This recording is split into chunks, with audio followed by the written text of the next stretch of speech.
nítorí ètò ààbò tí ó mẹ́hẹ àti ìwọ́de tó ń ṣẹlẹ̀ káàkiri orílẹ̀-èdè Nàìjíríà. Wọ́n ti lọ tún ètò ààbò ilé ìjọba orílẹ̀-èdè Nàìjíríà, ìyún ilé tí ààrẹ Bọ́lá Ahmed Tinubu tí ó ń gbé pẹ̀lú àwọn ìdílé ẹ̀, ìyún Aso Villa tàbí Aso Rock ní ìlú Àbújá. Wọ́n ti lọ jẹ́ kí ètò ààbò bẹ̀ kó nípọn o. Wọ́n ti kó ọlọ́pàá kún ọlọ́pàá, wọ́n ti kó ọ̀tẹlẹ̀múyẹ́ kún ọ̀tẹlẹ̀múyẹ́, wọ́n ètò ti kó àwọn sójà kún àwọn sójà. Wọ́n ti kó wọn sí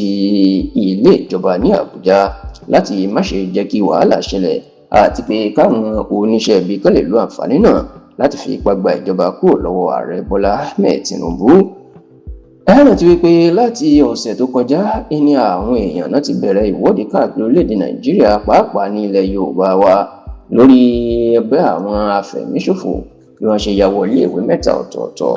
ní abúlé Yawota àti abúlé Aworo Ẹ̀ṣẹ́ẹ̀lẹ̀ tó wà lábẹ́ ìjọba ìbílẹ̀ Oríire ní ìlú Ògbómọ̀ṣọ́ ní ìpínlẹ̀ Ọ̀yọ́, níbi tí wọ́n ti jẹ́ akẹ́kọ̀ọ́ tí ò dé 39 àti olùkọ́ bíi 7 tí wọ́n jí wọn kó. Bẹ́ẹ̀ náà ti pa ọ̀kan lára àwọn olùkọ́ 7 náà, ìyún Michael Oyedokun, tí wọ́n dùnbù ẹ̀ bíi màálù. Kódà wọ́n tún ṣe fídíò, wọ́n ya fídíò bó ṣe ń dùnbù ẹ̀, èyí tán fi sórí ẹ̀rọ ayélujára. Bẹ́ẹ̀ ni wọ́n yìnbọn pa olùkọ́ kan tó ń jẹ́ Joy Adéṣíyàn kó tiẹ̀ tó di pé wọ́n kó gbogbo àwọn tó jí kó náà, wọ́n kó wọn wọnú igbó lọ. Ṣáà títí di àsìkò táwa ń ṣe àkójọpọ̀ ọ̀rọ̀ yìí, ó ní ìjọba àti àwọn agbófinró náà tí rí àwọn olùkọ́ àti àwọn akẹ́kọ̀ọ́ náà gbà sílẹ̀. Eléyìí ló sì jẹ́ kí ẹgbẹ́ àwọn olùkọ́ ẹ̀ka ti ìpínlẹ̀ Ọ̀yọ́ Nigerian Union of Teachers NUT kí wọ́n bẹ̀rẹ̀ ìwọ́de tán sì ní kí gbogbo iléèwé kó wà ní títì pa.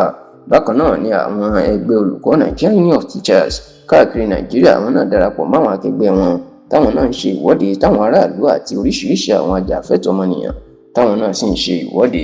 Nítorí ìwọ́de àti ìṣẹ̀lẹ̀ yìí ló jẹ́ kí gbajúgbajà olóṣèlú ni